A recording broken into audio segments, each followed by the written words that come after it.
Hey, everybody, welcome back to the Thanks But No One Asked You podcast, where storytelling meets unsolicited advice. And today, y'all, this is a very special guest. The first time I met her, she was an embryo inside of her mother's belly.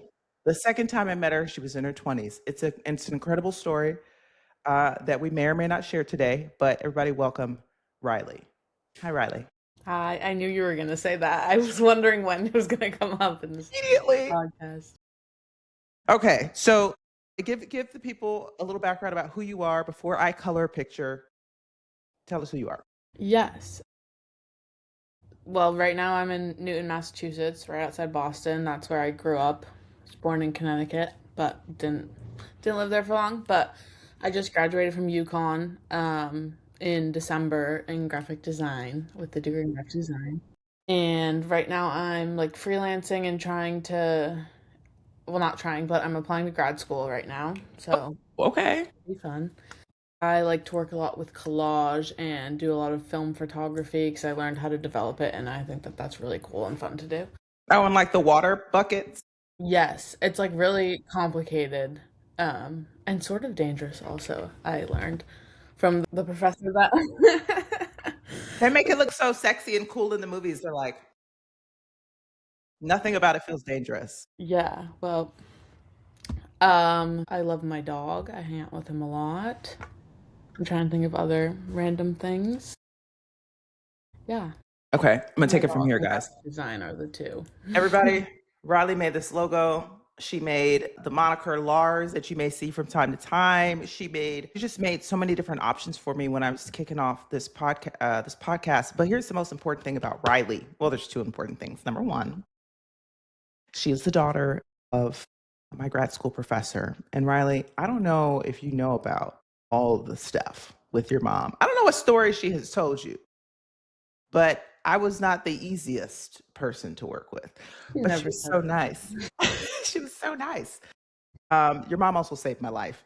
She saved my ass. Let me just tell you that. That's number one. So Riley, you're already in good. We already good because you're a mom. Shout out to your mom. And number two, uh, Riley is the first person of all the people that I worked with when I first started my business. Riley, you were the first person to say, okay, so here's my rate. I was like taken aback because no one does it, but I was also like, yes, tell people your rate. Yes.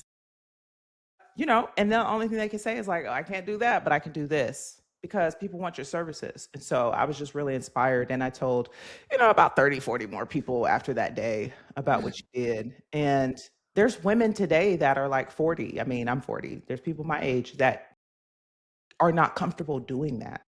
And was it comfortable for you to just say that? Did your mom coach you on that? How'd that come about? No, I think I honestly I feel like that was probably one of the first times I also had done it. Because normally people are, which is kind of funny that you've talked about it so much and that was like kind of my first time doing it. But usually people are just like, "Oh, and we'll pay you." Because like for freelancing it's kind of like trickier because I'm like I don't know if they know how much it actually costs to have a graphic designer because it's like hourly and kind of a lot of work. Yeah. But for that, I guess I was a little bit nervous, but I think I had also said before, I was like, I would do this for free, but also like if you want to pay me, that would be really You good too. did. You did ease it in. Yeah, well, because I think it was like it was something that I wanted to work on just like for my own sake, but then I was like, but I could like this is like what I do, so I would like to get paid for it. So, but yeah, I think like I definitely was nervous about it. And also it was like the first time I'd actually like seen you face to face, so it was definitely Same. fun. But yeah, That's good. I don't know. Like you said, it was important to. It's so important. Like, okay, but here's the thing. Here's what I want to extract that you said that I try to tell people. You were nervous and you did it anyway. So were you like fidgeting? Were you like, okay, now, okay, going now? Did you prepare? Like, how did you get ready? Because everybody says do it scared, but like what was going through your mind? How did you know to do it?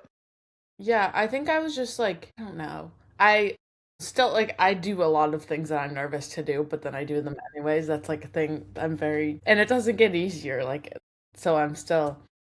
I can't really think of exactly what was going through my mind, but I think I was just like, well, I knew you were kind of like not completely set on a direction, so I was like, okay, this could take a bit. So maybe I do want to get paid based on like the amount of time it's gonna take. Yeah.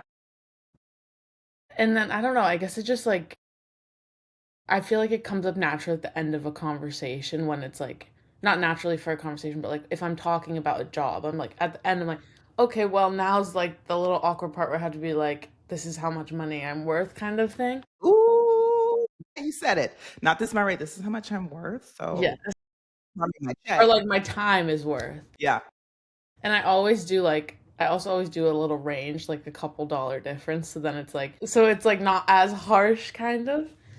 Because also like I'm like relatively fresh in like being a like professional designer, I guess. So I'm like some people might not like if I'm newer, then they might not be like willing to pay as much for like Yeah. a daily rate. So Yeah. we And do a that's little that's a range. that's a fear we have, right? We're like, do they know that I'm green? If they know, they're not going to respect my price. And it's all this stuff that floats through your head. But I love that you said you do stuff that's hard and cringe a little bit anyway, which is awesome. Okay, so the question for you about graphic designers, creative designers, freelancers in general. I follow a ton of freelancers on LinkedIn. I almost said Instagram. What? LinkedIn. And they have some horror stories for a number of reasons. One, what you just said, like, okay, when does pay come up? You know, they don't really understand how much it takes because they don't know how to do your job. So they're just like, oh, she's just gonna like draw it up and then like send it to me. But Yeah. like they've never worked in Adobe, they've never worked in anything, so they don't actually know. So that's number one, that people undervalue them. And then two, I've heard that like people just don't get paid. And in my mind, I'm like, well, why are you getting paid after it's done anyway? Shouldn't you be taking in a deposit? Shouldn't you be taking in some installment plans? Like, what is your experience with this? Yeah, I think at least I have always done the pay after because I add up all the hours and then depending on how like difficult the client is, I add a little bit in or like if there was any struggles with the job. But I honestly have never had the issue of not getting paid, but I always have like been able to like contact the person. Like it's never been like someone I don't know at all, really, Mm. like just like a stranger. Um, but I definitely like think it is difficult in the way that you're managing the design, like you're doing all the design work, but then you're also like having to manage the client and like keep them on track to like send you all the files and like assets. And that I think that was sometimes my is like, problem. I think yeah. I think well, Well, no, yours hot, Riley. yours was actually not as difficult because I was like starting from scratch kind of. Like you Yeah. didn't have like a lot of photos or anything to send. But there was one that I did that was like it was a relatively short deadline to begin with, and then I was getting the like it was related to photos. So I was getting the photos from this one guy, and then he kept changing which photos he wanted to use, but then I was like having to actively update all the like posters I was making, but they were due and I had to send them in to the people who were printing them. So it was just like there's like timeline wise and like having to manage the like how organized the person is that's like trying to like hire you. So that's like a little bit Yeah. tricky. And then like having to explain to them like, oh, I can't do this in the time you've given me because you like did it late. Like it's kind of just like having to be really honest with them. Yeah. And then it's like I'm 22 years old and you're like a grown person and I'm having to tell you that like you're being a mess a little bit. Yes. So Welcome to the club, Riley. Welcome to life. Are you shocked by how much adults like really don't have it together? I feel like I learn it more every day. And now that I'm like, oh, I'm an adult kind of, I'm like, oh, they're just like me. Yeah. Yeah, I think that was like a hard lesson for me to learn that, you know, going into work, I was like, all these adults, mind you, I was an adult. I was like in my 20s, so that makes me an adult. But for so long, we're not an adult that we just regard everyone else as adults. And we give these adults the benefit of the doubt that they wouldn't give us. Hmm. We give them the benefit of the doubt. And I feel like I'm saying we like I'm a child again, but I'm not. But I felt like I didn't course correct them or didn't just, I wasn't as honest at first. Or if I was, I felt super embarrassed or guilty about it. Now that I'm 40, okay, I got the playbook. And the playbook is this, Riley. The adults today are very much like my fourth grade classroom. Okay? They're much like your high school friends. It doesn't change. You think it's going to change because you have this degree. You're like, oh, we have degrees. So we have like evolved, right? No. People are, if you're going to be crazy at 8, you crazy at 48. And that's unfortunate, but whatever. All right. So if you had a dream project or dream company, what would it be? Well, so my like end goal kind of for my career is to have my own business and storefront where I like actually am designing things and selling them. Yeah. So that is like one thing that's always been like in the back of my mind of like, oh, that's where I would like to end up if like it all works out.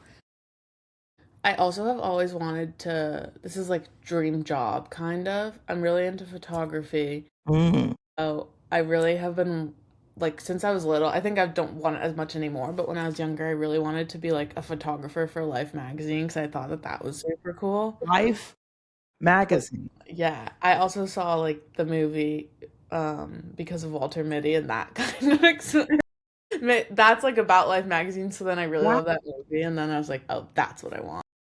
Okay, is Life magazine still in publication?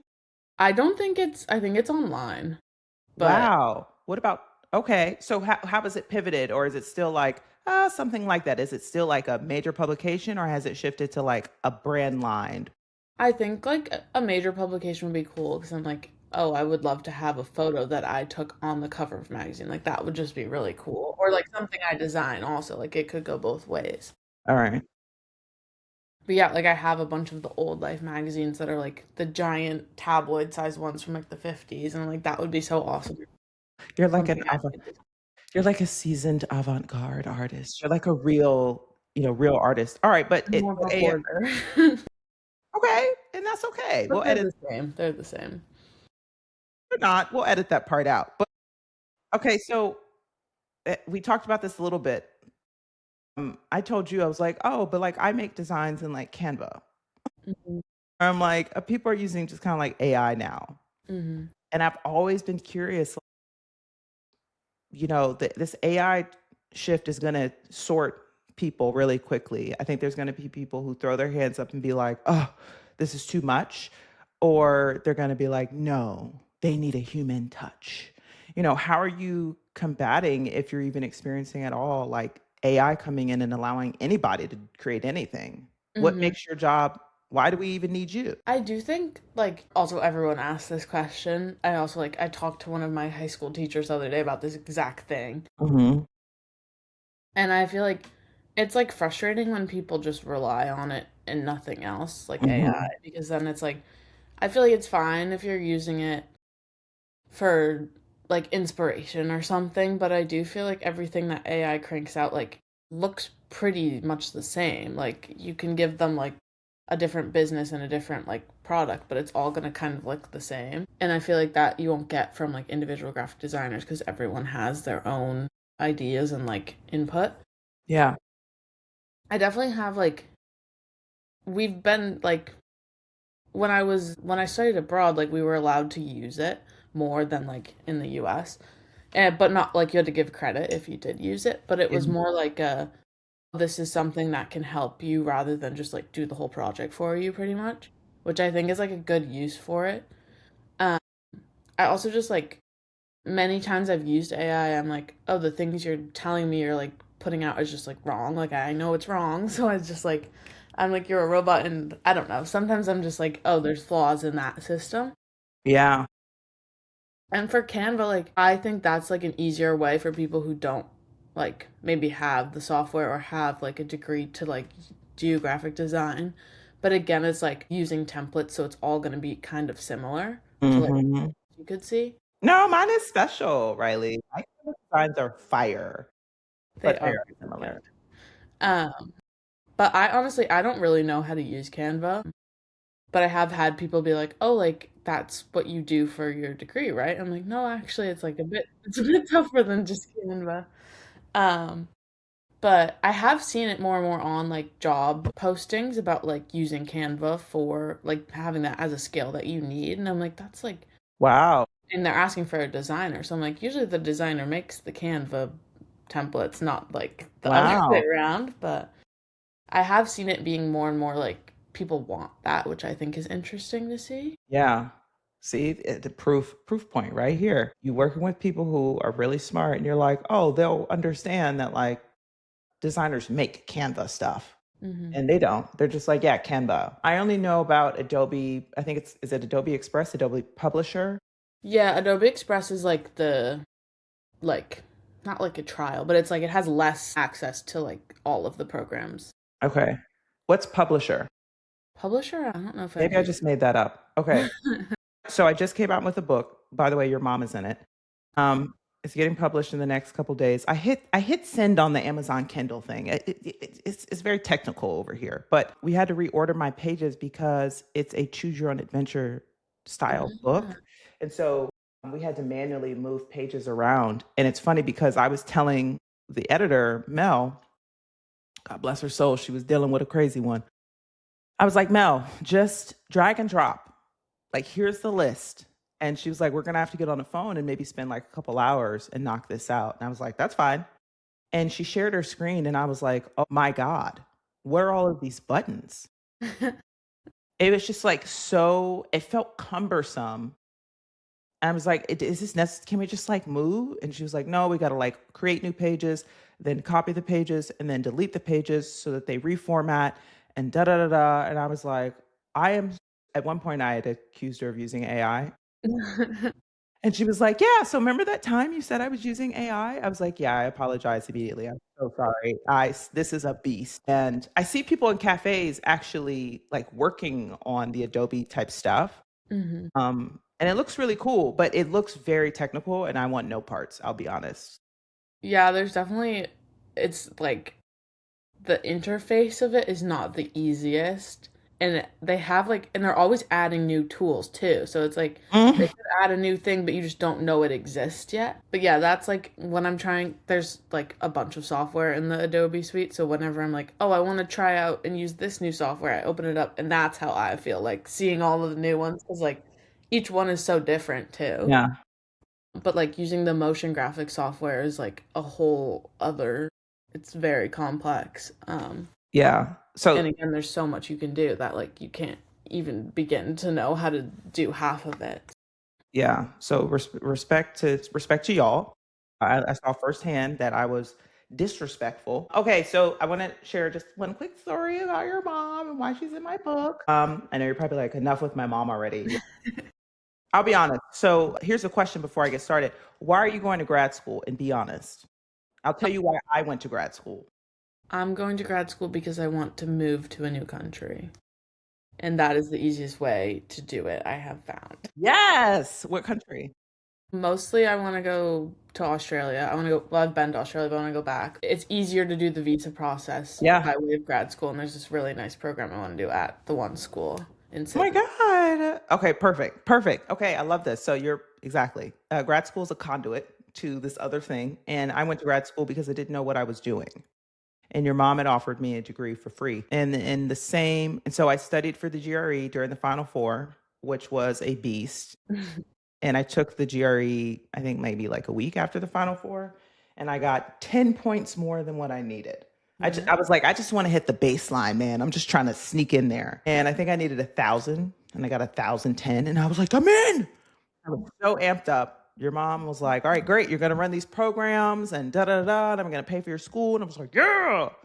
And then, like 4 weeks later, my assistant coach at UConn calls and says, do you want to be my assistant coach? I'm taking the head coaching job at Temple. Dawn Staley's going to South Carolina. So my assistant coach and Dawn Staley had apparently played in college at UVA.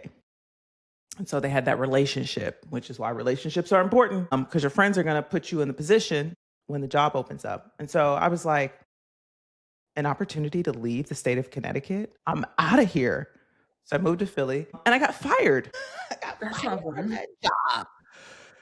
Oh, it was a but I had a great time in Philly. Philly is not my favorite city. I mean, I had a time, but I just wasn't like I wasn't as mature as I thought I was. I also wasn't prepared to have a job like that. Um, anyway, I got fired, and I was like, "What am I gonna do? Maybe I can go back to grad school." So then I called your mom. I was like, "Hey, can I come back?" And she was like, "Oh my God, we'd love to have you." And I was like, "Yes, thank you." And then I was like, "Okay, but now can you accept my best friend Gianna?" And she was like, "What?" I was like, "I just need you to pay for her school too or something." She's like, "We'll see what we can do." And your mom paid for half of Gianna's school, or maybe more. I don't know what she did. But your mom is the goat of the goatiest of goats. All right, enough about your mom. I'm done gushing. All right, we have some topics to cover. You're going to choose one. So your options are money, politics, relationships, social needs, mental health. Sorry, this is a lot. Pop culture or travel. What stuck out to you? I'll go travel. Okay. What place changed you? I would say Sydney, Australia, which is and I think that like my friends are sick of me talking about it too. Talk So, about it. Let's do it. well, I think I just like when I was going there, I was having like a tough time mentally as Mm, like a person, and then I went there, and it was like the dead of winter here in the US, and then going there, obviously it was the summer, so that definitely helped. But like one of the things I loved the most about there was just like how people acted, and it was like so different from what I was used to. Like everyone was just so nice and like laid back but not lazy. That was like very interesting. Like everyone's really driven there, but yeah. like knows like how to relax as Yeah. well. So like everyone wakes up at 6 a.m. to go for a run, but then they just like sit on the beach all day. But like still like they have the like drive to get up and do something. Like that sounded Yeah. like a bad example. I was like, That okay. was a bad example, You was but like looking at they 6 work really a.m. hard and then they also just like can enjoy life, Yeah. which is nice when it's sunny there. But like and just like people don't wear shoes all the time. Like it's just a very calm. I don't know how to explain it, but it's just like everyone is. You I did a probably great am job. not meant to go on a podcast. I can't talk well. Great job. Sydney, no shoes, No get up and shoes. run, sleep on the beach all day, moving there tomorrow. Yes, But it exactly. sounds like it's a work hard, play hard vibe. Exactly. So it's like I want to go there because I want to hang out on the beach, but also like everyone has like there's like a lot of cultures around like running and working hard and like treating your body well, but also like going out and having fun and like going to Yeah. the beach. So it's like kind of the best of both worlds. Yeah. It's a definitely a game changer. Living in a city like Seattle is where I first realized like it's very different living in a Seattle versus a New York, right? People Hmm. in New York are like, go outside in the trees Hmm. for what? And they're grinding. Whereas Seattle is like, no, they're very successful people, but they're I think it's something about the water. I think it's water. Yeah, I I think the think like ocean helps, the sun it helps, yeah, and so they don't have much sun. But and the water being there, I think it brings a calm, so they're laid back. But, I mean, they gotta be Seattle's gotta be, like, the wealthiest city in the country. I don't know what the data is, but these mugs all drive Teslas like they're Honda Civics. Like, there's more Teslas on the road than I think any other car in Seattle, but everybody's also wearing, like, Allbirds and Toms. hmm So it's like they're serious, but they don't take themselves so seriously that they would kill themselves for their job. So it sounds dope. Yeah, I'm also trying to leave, so I'd love to hear more about that visa process. Okay, let's get into yes. it. All right, we got pop culture, mental health, social needs, relationship, politics, money. What's next? Social media. Uh-oh. Okay, I'm gonna ask you two questions. Do you feel pressure to be something online, or have you ever? I feel like when I was younger, probably. Mhm. But that's also just like not knowing who you are, kind of like figuring yourself out. So I feel like then yes. Now I feel like I don't really care. Maybe on like LinkedIn a little bit more because I'm like, oh, I need to be more like professional. Just But like, attention. yeah, and like my personal Instagram, I'm kind of just like, oh, whatever. I'll put whatever I want out there. And I definitely think like I will say it's easier now that the likes can be turned off. Like I think definitely when I was younger, that was something that really made me like, oh, how many likes am I gonna get? So now I'm like, oh, I can post whatever I want and it can get 0 likes and I can just like exist. So Yeah. That's definitely better. Also, obviously, I have to not care. And I don't think I do care as much before, but that helps. But I do think it depends what the social media is Mhm. and who you're connected to on it, also. Absolutely. So in Australia, I believe, or it could be New Zealand, I don't know, but they're close. There's a law that they enacted about social media, like not being able to have account before 16 or something like that. I didn't grow up with social media. I didn't find out. I mean, we had like AOL, I Instant Chat, whatever it's called. Wow. Wow. I don't even know what it's called. But we could instant message. That's what it was called. We could instant message each other, but it wasn't until like high school that we had MySpace, and it really wasn't until college that Facebook came out. So I got to grow up, I feel like, with my own angst. And if I did something dumb, like maybe my high school might know about it, maybe a few other friends outside of that school, but like no one else knew about me. And I really like that. Having grown up with social media at a young age, do you feel like, knowing what you know now, do you think social media should be kind of banned for younger kids? I think, like, I don't think that it should be banned. I do think, like, I don't know. I think Instagram can be like fun, but also a little bit harmful, like based on like who you're seeing on there. But also, I like don't believe in like parents restricting like certain content, kind of. I don't know. I think I did.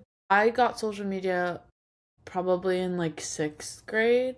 Oh my God, middle school? Jesus. Yeah, but or no, I think it was later than that. I had a flip phone in sixth grade, so I didn't have Okay, social flip media. phone. Would you have a razor? It was some T-Mobile one. I don't know, but it was red. That's all I remember. All right, that's But fair. so maybe I was seventh grade when I had social media. But I think that like I don't think middle school is a good time for social media because everyone is so like unsure of themselves and like very awkward. I feel like high school is definitely a better time for that.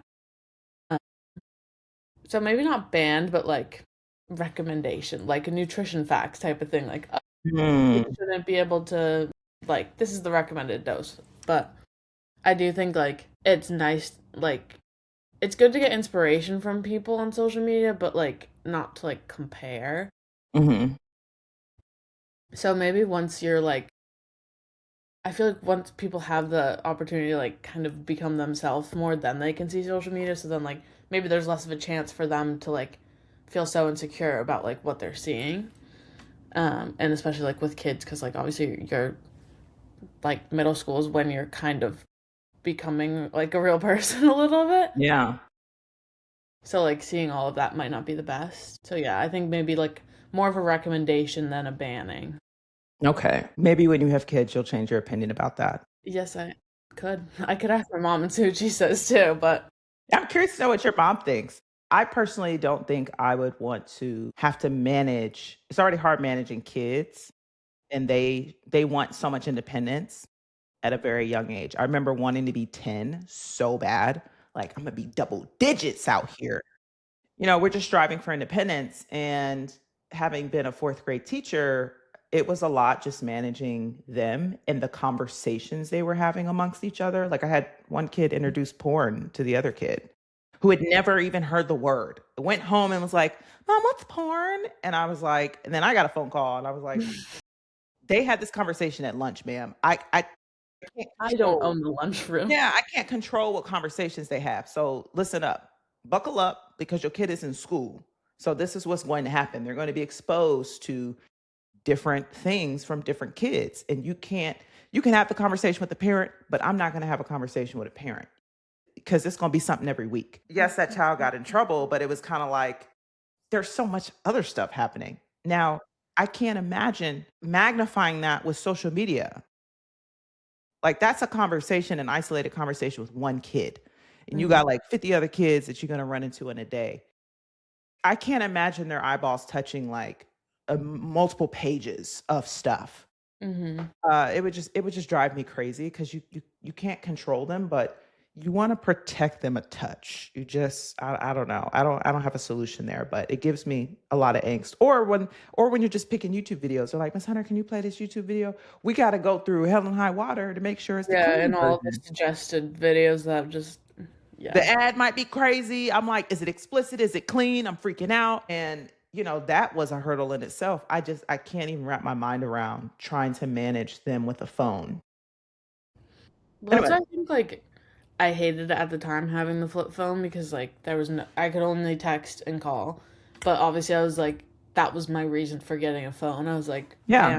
I'm going to middle school, like I need a phone. And then my parents got I don't know. I was like, oh, I'm gonna be alone, so I need to be able to like contact you. I don't know. My middle school's not that far away. I don't know why. I need a phone now. But so like that like satisfied the oh I need to be able to call and text, but then I like obviously couldn't get the social media like if I wanted that. So that was Yeah. probably like a little trick that my parents pulled to be like, oh, No we'll give you the smartphones. phone, we'll give you what you want, but you're not gonna get any of the other little benefits. So Yeah. then what am I gonna say? Oh, I want Instagram so I can like put pictures online. Like that like wouldn't be like a valid argument for me. Yeah. No, no one would want that. I would not support that. Did you know Bill Gates did not give his children smartphones? Ever? I Or don't till think what so. age? I don't think they had a smartphone. Like if he was paying the bill, I'm pretty sure he was like, nah, Mm. we're all set. And I think finding that fact out spoke volumes. Like you got a tech giant who fully understands the capabilities and is saying no to his own kids. And he can buy them anything. Because he was at one point the wealthiest person in the country. And I'm just like, I think we should follow his lead, guys. I don't know. All right. I don't have kids, so I'm off it. Moving on. Okay, we have to pick one more. I see you avoiding. I see you avoiding the other ones. Avoiding. You're like, There's so many I can't remember I the know, I whole know. list once you say them. All right, Riley, enough. Okay. Money politics. Are those one thing or two? No, I'm just trying to rush through them. Okay. Money, politics, relationships. I'll give you those three and then we'll do like one more. Okay. I'll do money, but I feel like I'm nervous about that. See, don't be nervous. I'm gonna ask you two questions from here. When you hear the word rich, what does it mean to you? What comes to mind? I do think of like money rich before I think of other types of rich, I think. Like rich in, I don't know, rich in happiness or whatever. Um, yeah, I do think of money like in like a big house and like a fancy like I think of like stereotypical rich things. Yeah. But like the town that I'm from is like a pretty well off town and there's like certain neighborhoods that are like the most insane houses I've ever seen in my life. So I think that definitely has to do with it. Is that what you're striving for? No, I think like I would like to be secure in money, but like I don't think I'd like the giant mansion house type of thing. Yeah. More like I feel like I would want to have enough money to be able to do the things that I want to like to travel or to like pay rent or to like go out to dinner every once in a while. Like things like that. But I'm like having the excess of like wealth and like things is like over not excess and wealth is overwhelming, but like too many items overwhelms me. Yeah. So I feel like having that in like the having like being so rich I have multiple cars or like all of the like having so much of something would like be too much for me. Yeah. Which is why you're going to Australia, so you don't even have to wear shoes. It's like Exactly. I just take something off the list. We're yeah. already doing too much with the shoes. That's interesting. So I found out the hard way that, I did the thing that you're supposed to do when you get enough money, become of a certain age, you buy a house. Well, let me tell you something. It costs money to run the house, Mhm. which is what I feel like is obvious, but is not obvious until you get set home. And then you're like, something small like, I'm in Georgia, and I'm gonna say this right here on live. Georgia is Jumanji for insects. Every year that I have been here, it has been a new species of insect in my yard taken over. And then they come in my house. And it's like there's only so much raid and stuff you can buy. So you have to invest in pest control. Mhm. You don't have to, but I can't deal with the Probably stress. a good idea. I can't deal with just, I'm walking in and bam, it's a centipede this big, crawling along the wall. Like this gives me angst. So, I mean, that's a bill out of nowhere that I wasn't anticipating paying. And so my advice to people who are just like, oh, I want this, I want that. You want it until then you get it. But I let everybody do what they want to do. I'm like, do it, but just know You got to pay that maintenance. Like I'm sure you see the houses and their lawns are probably amazing. They probably pay like 80,000 a year to maintain the lawn, Mhm. which is a salary, which is crazy. All right, I'm off my soapbox. Okay, last question about money. Well, I kind of already know the answers to these questions because you've already kind of answered them in your previous questions. But what did your parents teach you about money, and what are you actively unlearning about money? I don't know what my parents taught me about money. My dad was in finance, so he definitely like told me something, but I just can't remember. So maybe nothing that like I really stuck with me. I'm trying to think. I feel like we didn't like I've had. I'm trying to think. Are there like, is your mom one of those people that's like, she teaches you something as it comes about, or is she like, hey, today we got to talk about this? Probably a blend, but if she had a style, More which so one? like as it comes about. I do think like or I did think of one thing like when I was nervous when I like was first starting to get a job and like went to college where I like had like maybe like I didn't have a job for my freshman year and I was like nervous about money because I was like, "Oh, if I'm like spending money then I don't have a way to like have an income."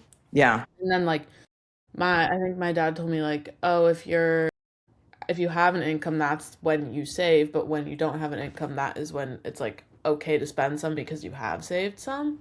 Um, which I think made me feel less guilty about. I think maybe that was just an effort to make me feel less guilty about like spending money. I don't know. I'm trying to think. I feel like I do generally have like a bit of money anxiety anyways, but I don't think that that like came from anything my parents taught me. But I do like tend to try to pay for things myself with like the money that I've earned. Like I've bought my own clothes since high school. I just like feel weird asking for money. So, and then like I do my own taxes, which was like, What?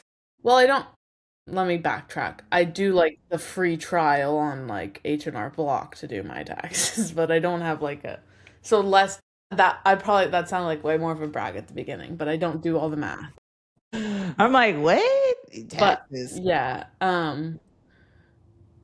I don't know. I feel like I'm probably not the most financially Illiterate. in yeah. So That's okay. I think most people are not, and mostly because it gives them anxiety to think about. Like, it might expose something about you that you don't want to know, or it might make you feel more behind. At least that's how I felt about learning about money. It's like if I find out that I'm supposed to have this amount in my 401k, well, let me back up that I'm supposed to have a 401k, to have a certain amount in the 401k, I'm supposed to have this much percentage of my check should go to savings. And it was like, yeah, I live in New York.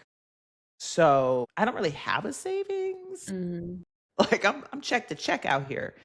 And I think that dialogue is actually what causes more angst because everybody doesn't have the same paycheck. So that mindset about save this amount, do this, do that, it's not practical for everybody. There has to be some different, I think there should just be some different guidelines.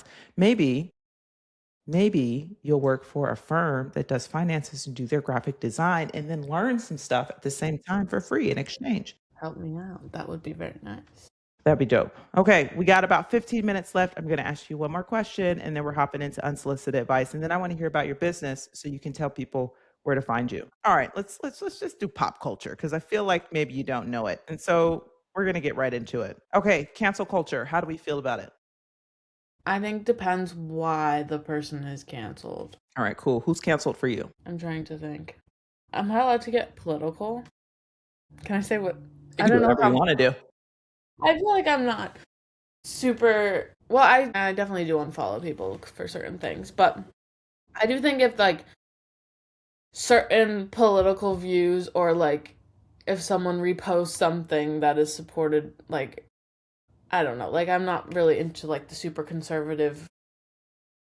So most like I won't say I cancel people, but if they repost certain things on social media that I'm like, okay, that's not something I'm about, then I will unfollow them. Yeah. But I think if it's like something smaller that's and then someone apologizes and comes out and like accepts that they did wrong, I think that's not a reason. Accountability. Yeah, like I don't think that like you can't cancel someone if they like like you don't have to like them, but you can't just be like, oh, you did this one wrong thing, and even though you apologize, you're like off the face of the earth. Like I think that let them let them try and like right their wrongs a little bit. But that's also what like on a certain level depends what their wrong was. Wow. So I think I think cancel culture is like I will say it's bad for like letting people like make mistakes and like try to like apologize, but at the same time it's like it depends on who like I could cancel a different person than you. So it's like I feel like it's very different like there's a range of like, oh, I don't like that this person did this, but like someone else could be like, oh, I'm fine by that. So it's like depends very much on the morals of the person that like is doing the canceling, I guess. But Yeah. I think generally it's not the best. And also like if I cancel someone for something and then a couple years later they're like, oh, that was really messed up that I did that, then it's like, okay. But how would I ever know because I like canceled them and removed them from my life? So I feel like it's kind of not great for like people learning and like I don't know, maybe like a 12-year-old did something bad and then when they're 18 they're like, "Oh, that was really messed up." And now you're like, "Oh, well, now I don't talk to you anymore." So I don't know. Yeah. I will say bad. That will be my final. Yeah. I agree. I think it kind of erodes our empathy. It's like we're all also holier than thou. Like we make no mistakes. We all if we expose your business, half of y'all would be canceled. Yeah, I'm excited for you to leave this country too. I was watching a clip. I think the woman was in Australia, and she said this thing. It was so small, but it like blew my mind. She was talking to another reporter, and she was like, "Yeah, I mean, in the U.S., they're like people aren't even speaking to family members because of who they voted for. Like, oh." And I was like, "Yes, that's factual, but also, dang, I guess that is crazy to think about. Like, Yeah. in another country, they're like, yo, look at what they're doing over there." And when I was your age, it wasn't like this. Like, the pendulum swung. It was like George Bush, Clinton, then Bush again, and Obama. And I really feel like something happened after Clinton got like exposed. It became like Democrats. And then we done messed around and voted a black man in, and it was all over after that. I just feel like I did not know. I knew we were like in wars and stuff, but the Cold War and all this stuff. But like, I did not see people so aggressively violent. Like, it wasn't like this growing up. And I feel bad for kids growing up and thinking that this is the norm. This is not normal. Yeah, I feel like even when I was like younger, it was not like as intense. Like it's so divided and then like I feel like up until maybe I was in high school, it was like not something that I felt like changed all that much every 4 years, like every like Yeah. elections and stuff. I was just like, oh, okay, now we have this one, now we have this one, whatever. But now I'm like, okay, this is like really intense, and everyone is. It's just like causing so much intensity, and I feel like it's like the hatred that's like within the parties also, like the people who are like in power, like promoting certain things, or like, Weird. and then other people are somehow like, yeah, that's what I want to support. Yeah. So We don't have like individual minds anymore. It's all like groupthink and who can I hate more? And I'm kind of like, I don't hate. There's no group of people that I am necessarily that I hate. Like I can't think of a group of people where I'm like, oh, if this person were to show up at my door, grease to the face. Now I will tell you, I am terrified of the Klan. They're the only group that scares me. I'm more afraid of the Klan than I am of any ISIS, whatever. It's just maybe because it's the proximity. I don't know. Maybe because ISIS really just don't like another religion. I don't know. But I think just because I'm brown and you feel the need to hurt me terrifies me. And I feel like that has gotten so heightened now that it's like, I think I should just leave. Like, I just don't feel like I don't want to have to explain to you why I'm allowed to exist. And it's just weird now. And my parents, I'm sure, would say, there's always been racism and stuff. And I'm like, yeah, but I really didn't feel it like I feel it now. And I don't get it. And I'm all set. I'm all set. I'm yeah, good. don't need to understand. Yeah, I don't need to understand your side. All right, cool. Well, this has been lovely. This has been one of Thank my you. I've had so easier much fun. This has been one of my easier podcasts. And I've always felt like it's easier to just go with the flow when I've already had conversations with people because I'm like, I feel like I know you. So, yes, we're definitely going to. Um, I'm just excited about this episode. And I definitely want to showcase your business. So, please tell the people, what is it you do? Can they find your work? Yes, I will. I'll send you the link, Brett, to my website, and then you can put it wherever in the podcast Yes, info. ma'am. But yeah, I'm a freelance graphic designer, but I also just like do everything creative possible. Like I knit, I collage, I take photographs. I also have been, I took a lot of business classes in college, so I'm like very into marketing and branding, and that's like really what I want to do with my work. But I try to do a lot of like bespoke and custom like work to make it very individual, like what I did for Brit's logo. Ting. Yes, with the cool typography. And so right now I have been freelancing since I think 5 years, since like 2021. I started at the end of high school.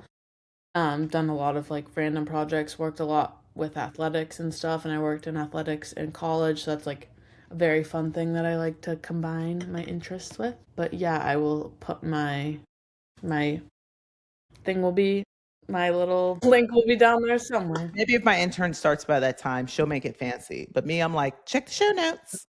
Well, I'm sure you can just put the link in and then it will go right to it. And then I have a graphic design Instagram that's on my website and my Ooh. email. So anyone who's interested in the stuff I have on there, it would be easy to reach out to me.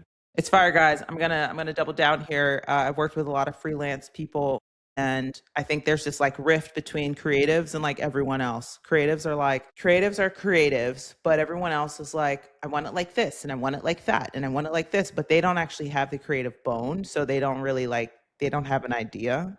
They just want to micromanage, and the creator's like, let me do my job. Let me do my job. And they're like, no, but you got to do it like this. And then there's this rift. And I got to say, Riley, it was like super easy working with you. You're just like, okay, here's the options, pick one. And then it's on me. And I'm like, okay, I like this. Options. I don't want to have a million conversations because I don't know what I want. I have no idea. Mm-hmm. And I love that you just took ownership and threw your creativity out there. That was like the best part of the experience because I 100% trusted that you would figure it out and you delivered. I was like, oh my God, this looked like the Martin font. Did you ever watch Martin? I think you brought it up during our, I think that was before my childhood, but you brought it up during our meetings. Because As I remember talking about it. okay, but you delivered, right? Like you went out there, you figured it out, made a whole font, and I just think it's really dope. So, the end of the show, you are to give either I gave you like two options. There's three options. People younger than you that are coming up through the college space, people that are your age, or old heads, people that you're like, I have to deal with y'all, but I have some advice. So you're going to come up with some advice for one of those groups, but I'm going to give you unsolicited advice first. You didn't ask, but you're welcome in advance. So number one, I'm just going to push LinkedIn on you. This is what I'm going to do. So I made a video about a 90-day challenge of talking to some other kids your age, and they were like, yeah, I just gave up Instagram and TikTok for 90 days. And I decided to just put the LinkedIn app on my phone. I saw a Dallas Wings player actually announce herself on LinkedIn, like, hey, my marketing manager told me to get on LinkedIn and see if there's opportunities here. There's another player who's a two-way NBA player. He's like a top voice on LinkedIn now. And I'm like, yeah, we need y'all on the platform, but also it's better to scroll like information than it is like memes and stuff. It's just a better use of your time. So if you were to get on LinkedIn more and follow people, I would suggest Jade Powell. She has purple hair. She is a creative freelancer. She made $250,000 on LinkedIn. This is her moniker. And her goal this year is to make $500,000. And I'm pretty sure she has like game plans and ways that she did it. But there's so many creators. I follow so many on LinkedIn and I learn a lot about their entrepreneurship struggles. And it inspires me to like keep going. So absolutely love following them. Also, Leah Vernon. Leah Vernon is the first person that I followed who was just saying whatever she wanted to say on LinkedIn. And at first I was like, oh my God, girl, you can't talk like that here. But now I started saying whatever I wanted to say, with some tact. But I've had people come up to me and be like, I love the way you talk on LinkedIn. You just keep it a buck. And I'm like, yes, okay, this is what I wanted. I wanted people to just relate to me. So I'm go on LinkedIn and start following those people. And the last thing about LinkedIn is follow a few people who give just money tips. What a great way to just micro dose information. And I don't know if I can say microdose, but I'm saying it. It's my podcast. I can do what I want. I would say when it's something that gives you angst like money, just microdose the information, quick tips. It feels better, and I think it'll take you a long way. Okay, that's all of my advice for you. Yay. Thank you. Welkies. Okay, what's your advice? Who are you going to give advice to first, and then what is it? I think people Okay. younger than me. I was thinking of like my college experience, and I like started doing design in high school, but then I applied to college with a different major because I thought I wanted to do something else, even though I like hadn't tried it before. And then ultimately I switched back to graphic design. But I do think that like and I had to take an extra semester due to that. So I was a little bit off of everyone else's timeline that was like graduating with me. But I do think that it was like helpful to go try something different just to make sure that like the thing I was doing originally was actually what I wanted to do. Because when I started doing design, I was like so young and I hadn't done that many other things. So then like going and trying to do something else for like I guess it was like a year that I was a different major in college. Like that, like I learned a lot of different things, but I was kind of just like, okay, I don't think this is the thing that I actually want to do because I like had an idea like, oh, I want to go into law. And then I like actually tried to do like the starting steps for that, and I was like, then maybe not so much. And then I went back to design, and I was like, okay, yeah, this is like what I actually want to do. So I think like it's okay if you don't know what you want to do, obviously, when you're going into college because you're, what, 18 years old. But then, like, actually, like, figuring out, like, or at least acknowledging, like, I actually don't want to do this anymore. Like, I can switch to something else. Which, like, also took me a minute to, like, realize that was why I was, like, not happy doing, like, what I was doing. I was like, oh, actually, I could try and go back to the thing that I know I was happy doing before. So yeah, I think like trying a lot of different things and then like being able to realize that you are wanting to switch to do something else with your life completely. So That's that a great advice. I think a lot of adults say this to kids, but we kind of like fumble it. We're like, yeah, man, do what you love. And the kids are like, yeah, but I'm terrified and I'm broke and I need to make money. And so I think hearing it from yourself, someone that's closer in age, is going to go a long way. I can't wait to clip it and put it on socials. All right, dope. Riley, this has been awesome. You're going to inspire a lot of people to do a lot of different things. And I think that's really awesome. So congrats to you. Congrats on graduating. Thank you. Congrats on potentially grad school. It's going to be lit. Yes, I'm Litty very McTitty. excited. And then just never come back. Just never come back. Never, Maybe to visit my mom once or twice, but never. Just don't do it. All right. Awesome. Awesome. Well, thank you so much for being here. Thank you all for tuning in. And we'll see you in a couple weeks. Peace. thank you.